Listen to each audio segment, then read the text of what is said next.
Bonjour les amis. Dans cette vidéo, qui fait suite à la première que nous avons déjà publiée, voir le lien en description, nous allons nous concentrer sur 4 nouveaux points essentiels de la conférence de presse de Maria Zakharova, tenue le 18 décembre 2024, ainsi que sur 3 questions posées par les journalistes. Rappelons qu'au cours de cette conférence, elle a abordé un total de 15 sujets et répondu à 20 questions. Vous trouverez le lien vers la source originale dans la description. Le premier point que nous abordons dans cette vidéo concerne la genèse de la crise syrienne, un sujet d'une grande importance géopolitique. Le deuxième point se penche sur la situation actuelle en Moldavie et ses implications. Le troisième point traite de l'adoption par l'Assemblée générale de l'ONU d'une résolution contre la glorification du nazisme, un enjeu sensible et crucial pour la mémoire historique. Enfin, le quatrième point concerne les résultats de la réunion du Conseil de l'UE pour les affaires étrangères, un moment clé pour la diplomatie européenne. Nous analyserons également les réponses de Zakharova Maria aux 3 premières questions, les initiatives de paix de Minsk, les provocations des autorités sud-coréennes et certaines déclarations du secrétaire général de l'OTAN. Restez avec nous jusqu'à la fin pour ne rien manquer.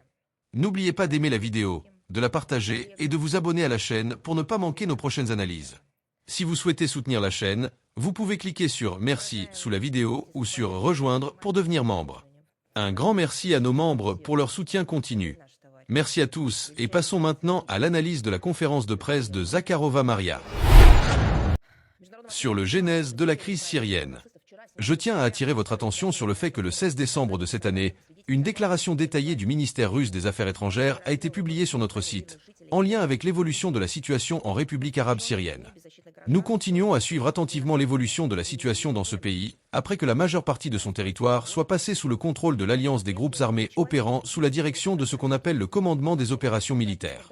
Nous notons et analysons les déclarations des représentants des nouvelles autorités en formation, concernant leur intention de favoriser la réorganisation de l'administration publique, de maintenir l'ordre et la sécurité, de lutter de manière décisive contre les éléments criminels et d'éviter les exécutions extrajudiciaires. Toutes ces tâches nous paraissent extrêmement importantes. Nous suivrons attentivement la manière dont elles seront mises en œuvre dans la pratique, et en fonction de cela, nous tirerons les conclusions nécessaires. De nombreux pays de la région accusent directement les États-Unis et Israël d'être responsables de la situation actuelle. D'autres évoquent l'incapacité du régime précédent à répondre aux besoins fondamentaux de la population, dans un contexte de conflit civil prolongé, aggravé par une crise systémique dans le pays. Mais il faut être honnête, puisque nous parlons des causes, il est important de ne pas oublier comment ces causes ont été formées. La chute brutale du niveau de vie et la dégradation dramatique de la situation socio-économique ont largement été le résultat de l'occupation effective par Washington de la région nord-est de la Syrie, riche en ressources énergétiques et agricoles. Dans le même temps, les pays occidentaux, dirigés par les États-Unis, ont continué à intensifier la pression économique sur Damas, y compris par le biais de la célèbre loi César, la loi américaine sur la protection des civils syriens, adoptée le 17 juin 2020. C'était l'année de la pandémie, une période où le monde unissait ses efforts pour s'entraider. Et c'est à ce moment-là qu'un coup économique et humanitaire a été porté contre la Syrie et son peuple. Une ligne a été suivie pour étouffer systématiquement l'économie syrienne. En conséquence, le processus de reconstruction post-conflit et le retour des réfugiés syriens ont été artificiellement retardés. En conséquence, les autorités ont été contraintes de prendre des mesures impopulaires, notamment la réduction ou la suppression des subventions sur les biens et services socialement importants. Dans ce contexte, les sentiments protestataires se sont accrus au sein de la population. Et les acteurs extérieurs n'ont cessé de jeter de l'huile sur le feu. Tout au long de cette période, la Russie a apporté une assistance variée au peuple syrien, y compris par des livraisons d'aide humanitaire, à la fois bilatérales et en coordination avec les agences spécialisées des Nations Unies, en reconstruisant les infrastructures sociales détruites au cours du conflit, en créant des bases matérielles pour le retour des réfugiés syriens et des personnes déplacées à l'intérieur du pays. Des efforts ont également été déployés pour soutenir un règlement politique global en Syrie, notamment dans le cadre du format d'Astana. Je rappelle qu'à son initiative, le Congrès du dialogue national syrien a été convoqué, un comité constitutionnel intersyrien a été formé, et un important travail a été effectué sur les zones de désescalade. Notre position fondamentale vis-à-vis de la Syrie reste cohérente et inchangée. Nous soutenons la souveraineté, l'unité et l'intégrité territoriale de ce pays, ainsi que l'instauration d'un large dialogue intrasyrien visant à atteindre un consensus national. Comme par le passé, nous partons du principe que l'avenir de la Syrie doit être déterminé par les Syriens eux-mêmes. Nous appelons à prendre en compte sans condition les intérêts légitimes de tous les groupes ethno-confessionnels de la société syrienne. Nous soulignons l'importance de la consolidation des approches des principaux acteurs internationaux, afin de créer des conditions favorables à la stabilisation de la situation en Syrie et à l'avancement d'un processus politique inclusif, fondé sur les principes énoncés dans la résolution 2254 du Conseil de sécurité de l'ONU. Nous sommes déterminés à mener des échanges constructifs avec nos partenaires régionaux et d'autres pays concernés pour atteindre cet objectif. Sur la situation en Moldavie. À mesure que la situation socio-économique se détériore dans le pays, les autorités moldaves recourent à des attaques de plus en plus spectaculaires et à des démarches aventureuses en politique étrangère contre la Russie. Le 12 décembre de cette année, le service d'information et de sécurité de Moldavie a présenté un rapport sur les ingérences étrangères dans les processus électoraux. Il affirme que Moscou aurait créé un centre de commandement opérationnel, dont la mission était de discréditer le référendum et les élections présidentielles du 20 octobre et du 3 novembre de cette année. Au lieu de preuves, une série de photos de responsables russes, de parlementaires et de journalistes, reliés de manière chaotique par des flèches, est montrée. En dessous, l'inscription suivante. Les personnes en Russie qui ont diffusé des récits dans le contexte de la campagne électorale en République de Moldavie. Le même procédé est appliqué aux photos des représentants de l'opposition moldave, qui auraient également diffusé des thèses pro-Kremlin. Il n'y a même pas besoin de réfuter cela, tellement ce pamphlet est misérable, absurde et bâclé. En Moldavie, il a déjà été surnommé « les images rigolotes » et les forces de l'ordre ont été appelées à ne pas humilier le pays. Simultanément, malgré le statut neutre de la Moldavie, ces autorités continuent de flirter ouvertement avec l'OTAN. La présidente MG Sandu a visité Bruxelles la semaine dernière, où elle s'est plainte rituellement du « chantage au gaz » de la Russie. Quel chantage? Il est temps de payer pour ce que l'on a utilisé et de ne pas inventer ses comptes, et à discuter avec les responsables de l'OTAN des possibilités de renforcer la défense de la Moldavie et de protéger la jeune démocratie moldave. Cependant, il est difficile de comprendre de quoi il faut la protéger. Quelle est cette jeune démocratie moldave? La présidente MG Sandu en a fait une caricature. Auparavant, le ministre des Affaires étrangères de la République, Emi Popoi, a déclaré que Chinu était en train de finaliser une nouvelle programme individuel de partenariat avec l'Alliance, qui devrait entrer en vigueur en 2025. Selon lui, ce document prévoit une forme avancée de coopération, semblable à celle de l'OTAN avec ses partenaires asiatiques.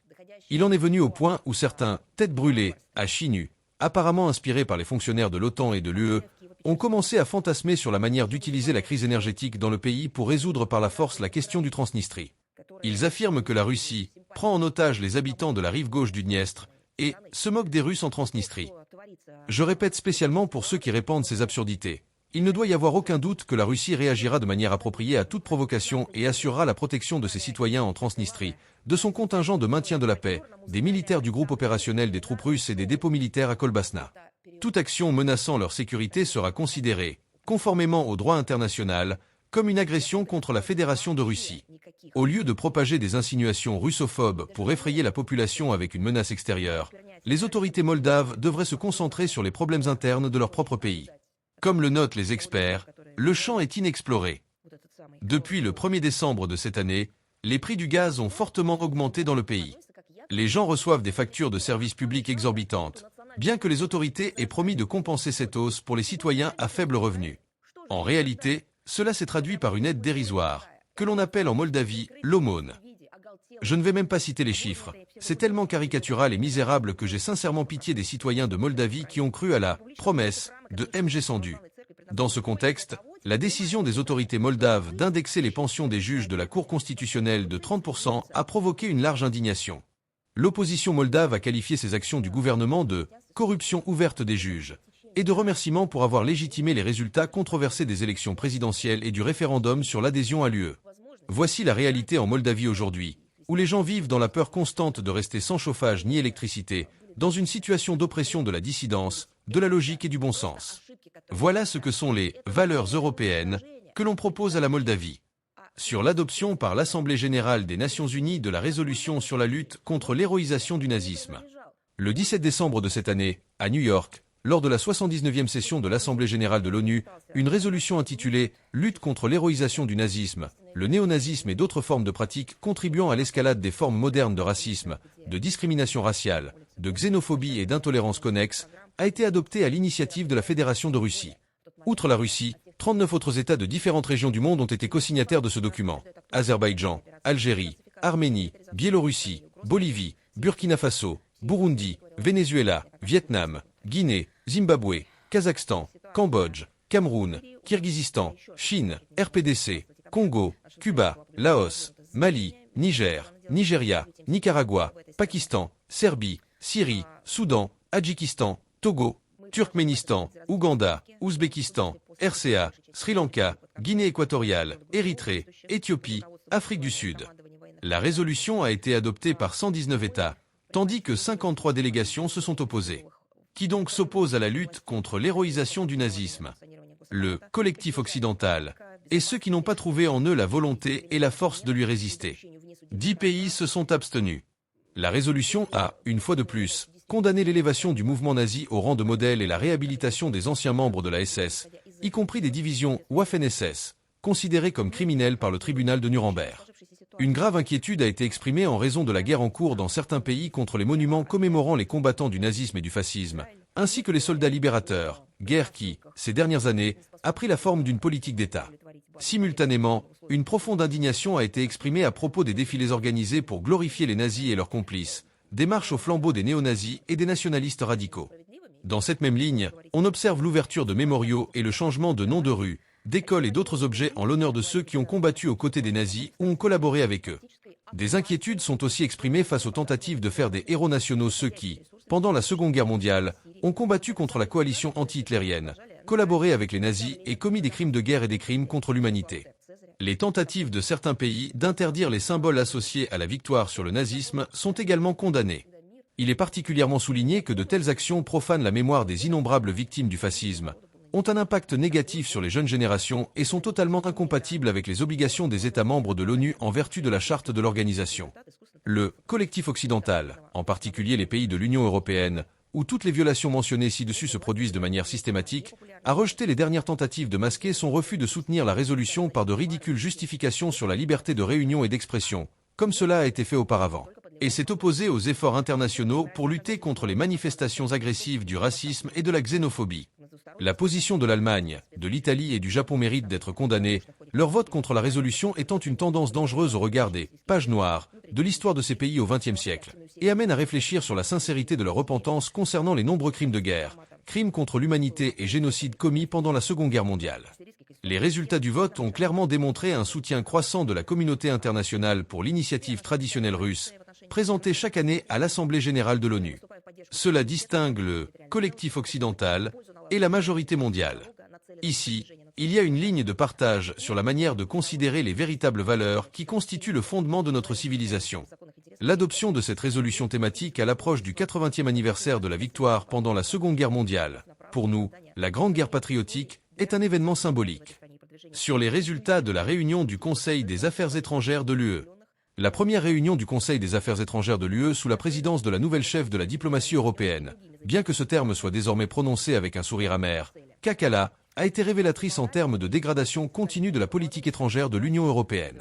La bureaucratie bruxelloise continue d'intensifier sa rhétorique de confrontation agressive, d'élargir la pratique d'ingérence dans les affaires intérieures des États souverains, d'utiliser systématiquement des doubles standards, de manipuler l'information et de propager des fake news. L'Union européenne reste résolument non préparée à une résolution juste et pacifique de la crise ukrainienne, misant sur l'escalade militaire et l'intensification des combats. Selon Kakala, l'UE doit fournir un soutien militaire à l'Ukraine afin que le régime de Kiev remporte la guerre. Pour cela, les responsables de l'UE utilisent les revenus volés des actifs étatiques russes, gelés, c'est-à-dire volés, sous la juridiction de l'Union européenne. Des plans financiers ont déjà été élaborés pour continuer à alimenter la corruption ukrainienne et les crimes de guerre, tout en affaiblissant la sécurité et la stabilité socio-économique en Europe. Mais les menaces réelles pour l'UE, provenant de l'approvisionnement en armes des néo-nazis en Ukraine, ne seront pas communiquées à leurs citoyens, et il est peu probable qu'elles le soient. Les médias occidentaux, qui obéissent aux ordres politiques des autorités, garderont également le silence à ce sujet. Nous avons déjà souligné à plusieurs reprises qu'il ne faut pas nourrir la moindre illusion sur l'aspiration de l'Union européenne à des relations justes et égalitaires avec d'autres États. C'est un mythe pur et simple. Tous les cadeaux de l'Union européenne, qu'il s'agisse de programmes financiers et économiques apparemment avantageux, de crédits ou de régimes sans visa, se révèlent, au final, être rien d'autre qu'un cheval de Troie, un piège tentant. Littéralement, chaque euro envoyé par l'UE aux pays en développement devient un moyen d'affaiblir leur souveraineté, de faire du chantage politique, de corrompre les élites, de les soumettre à la dette, de provoquer des divisions au sein de la société. Tout cela présente de graves menaces à long terme pour la sécurité des États visés par l'UE, qui sont perçus par Bruxelles comme des sources de richesse pour l'UE et du matériel consommable dans le cadre de la confrontation géopolitique menée par l'Occident pour préserver sa domination. Cette fois, c'est un autre pays, la Géorgie, qui se retrouve sous pression pour avoir exercé son droit à choisir souverainement son chemin de développement. C'est pour cela que l'Union européenne, tout comme les États-Unis et le Canada, a décidé de punir ce pays. Aujourd'hui, c'est la Géorgie, et demain, ce sera un autre État, attaché à un pilori, comme nous le voyons en Ukraine. Ils agissent toujours de la même manière. Ils attirent, ils corrompent, puis ils obligent les pays à jouer selon leurs règles. Et quand les pays et les peuples comprennent qu'ils sont tombés dans le piège, les choses se durcissent.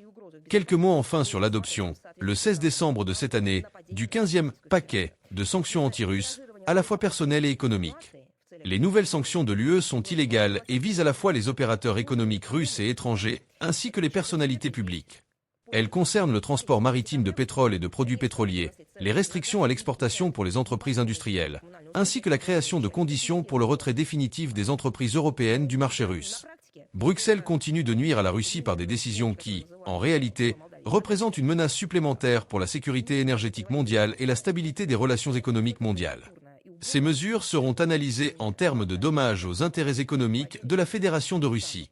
Nos réponses aux actions anti-russes illégitimes de l'Union européenne ne se feront pas attendre.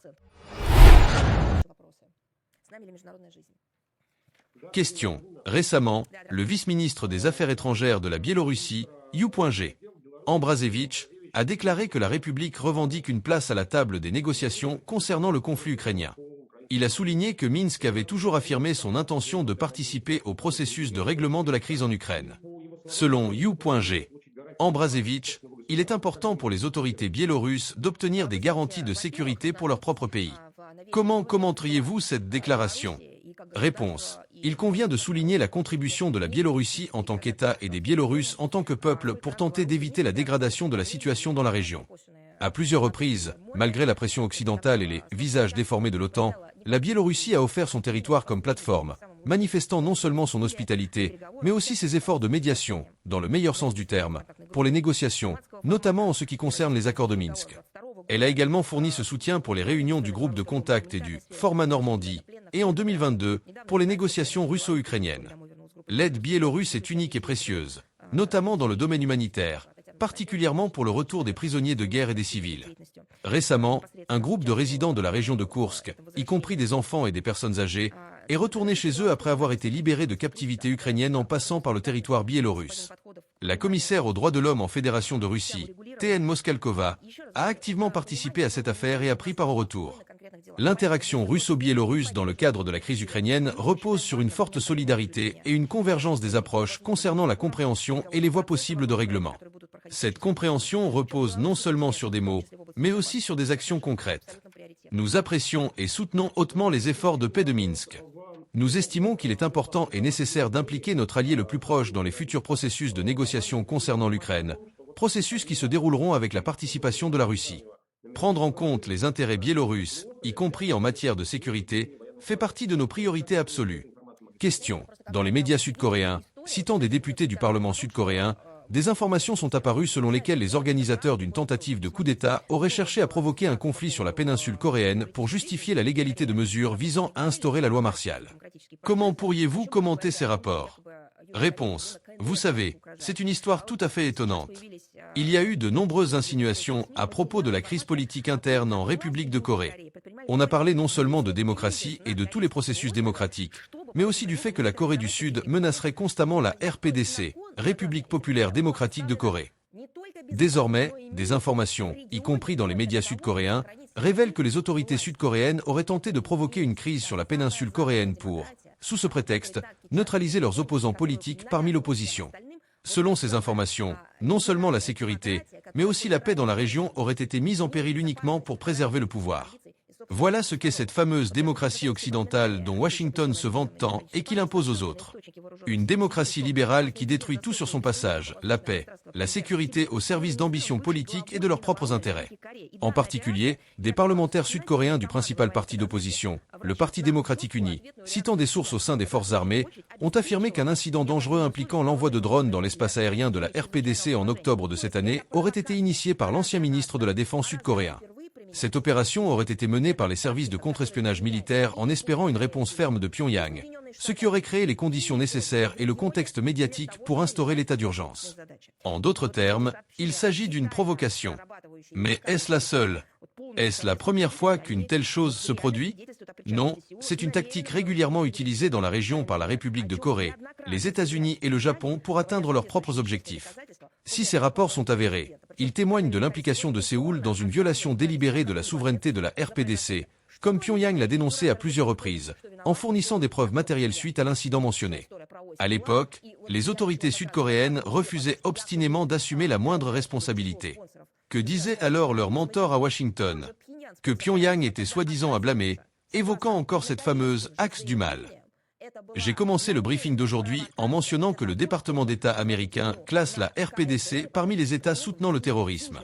Comment la RPDC pourrait-elle être un sponsor du terrorisme, alors que, selon les déclarations même sud-coréennes, cette provocation avait pour but d'accuser la RPDC, sous prétexte d'introduire la loi martiale en Corée du Sud et de préserver le pouvoir d'un groupe pro-américain.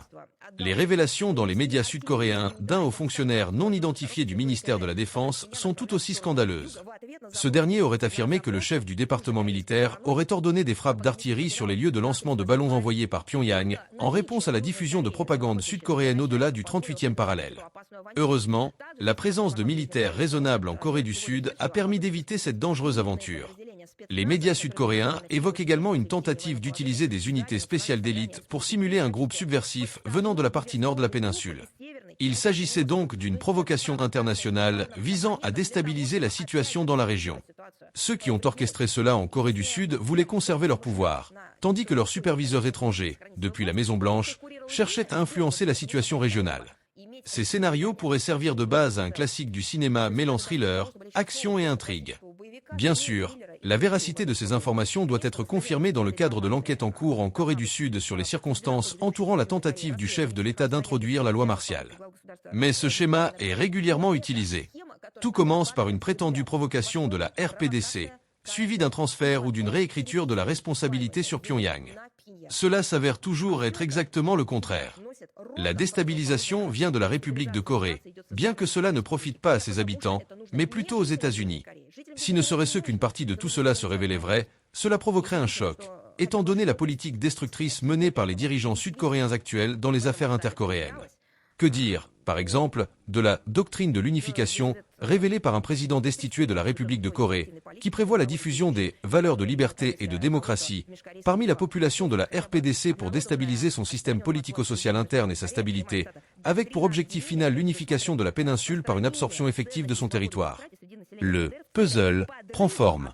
Il est remarquable que, sur fond de troubles internes, les autorités conservatrices sud-coréennes continuent par inertie de prendre des mesures conflictuelles, ayant imposé le 17 décembre de nouvelles sanctions unilatérales illégitimes contre 11 individus et 15 entités, y compris russes, en lien avec un prétendu partenariat militaire illégal entre la Russie et la RPDC. Pourquoi font-ils cela? La réponse est claire. Pour fournir à la population sud-coréenne une fausse information selon laquelle la menace proviendrait de la partie nord de la péninsule et de la Russie. Comme l'histoire l'a montré, de telles entreprises ne se terminent jamais bien. La crise ukrainienne en est un exemple. Nous pensons qu'il serait dans l'intérêt de la partie sud-coréenne de s'abstenir de tenter de renverser le statu quo existant sur la péninsule, de revenir sur la voie de la restauration de relations de bon voisinage et d'une coopération constructive avec ses voisins proches, sans aggraver une situation déjà difficile dans la région. Question. Comment commentez-vous les déclarations du secrétaire général de l'OTAN, M. Rutte, concernant la nécessité de passer à une économie de guerre, de développer l'industrie de défense et d'augmenter les dépenses militaires de l'Alliance, en raison de prétendues tentatives de la Russie de modifier fondamentalement l'architecture de sécurité en Europe? Réponse. Comme une constatation de l'échec de sa politique. Tout d'abord, elle avait été initialement présentée comme étant anti-russe et dans l'intérêt des pays de l'Union européenne, mais elle s'est retournée contre l'UE. Ensuite, c'est une tentative de pomper les dernières pièces pour prolonger les intérêts américains sur le continent européen. C'est une nouvelle preuve de la philosophie agressive, de la mentalité agressive de ceux qui dirigent actuellement l'OTAN et, hélas, l'Union européenne, à en juger par ce dont nous avons parlé aujourd'hui, en analysant les déclarations de la diplomatie européenne.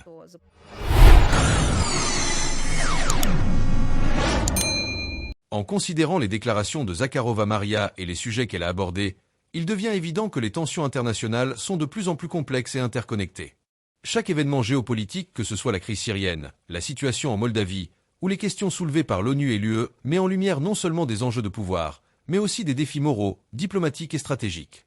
Dans ce contexte mondial en constante évolution, la véritable question qui se pose n'est pas seulement celle des actions des États, mais aussi celle de l'humanité collective face aux crises globales. Comment, en tant que citoyens et acteurs du monde moderne, pouvons-nous jouer un rôle dans la promotion d'une diplomatie plus éclairée, qui privilégie le dialogue et la compréhension mutuelle plutôt que l'escalade? Il ne s'agit pas seulement de réagir aux événements, mais d'adopter une posture proactive, celle d'une diplomatie de prévention, anticipant les tensions avant qu'elles ne dégénèrent. Zakharova incarne une approche stratégique, claire et pragmatique de la diplomatie internationale. Voici les principales leçons d'excellence que nous pouvons en tirer. 1. Clarté de communication. La diplomatie repose sur une communication claire et sans ambiguïté.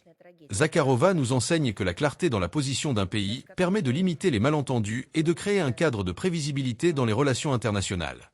2. Cohérence dans l'action diplomatique. Il ne suffit pas de parler, il faut agir. Zakharova démontre qu'une diplomatie réussie repose sur des actions concrètes et cohérentes, un engagement réel pour la paix et la stabilité. 3. Anticipation et prévoyance. Une diplomatie de prévention, qui anticipe les tensions et les crises potentielles, est essentielle pour éviter des escalades de conflits. L'excellence diplomatique implique la capacité de voir au-delà des événements immédiats et de comprendre les implications futures. 4. Vérité et transparence. Dans un monde où la désinformation est omniprésente, Maria nous montre que l'honnêteté et la transparence sont des principes fondamentaux d'une diplomatie efficace. Il est crucial de défendre la vérité, même face à l'adversité. 5. Maintenir un équilibre entre fermeté et dialogue. Enfin, la porte-parole du ministère des Affaires étrangères russe illustre l'importance de maintenir un équilibre entre fermeté dans ses positions et ouverture au dialogue, même avec ceux avec qui les divergences sont fortes. En appliquant ces principes dans notre quotidien, que ce soit dans la gestion de conflits, les négociations ou la communication, nous pouvons aller d'excellence en excellence. Ces leçons ne concernent pas seulement la diplomatie internationale, mais aussi nos interactions quotidiennes, qu'elles soient personnelles ou professionnelles. Comment percevez-vous l'évolution des relations internationales et quelles solutions suggéreriez-vous pour construire un avenir plus stable et plus coopératif? Selon vous, comment pouvons-nous, en tant qu'individus, intégrer ces principes d'excellence diplomatique dans nos interactions quotidiennes? N'hésitez pas à partager vos réflexions et vos idées en commentaire. Merci pour votre contribution et à très bientôt.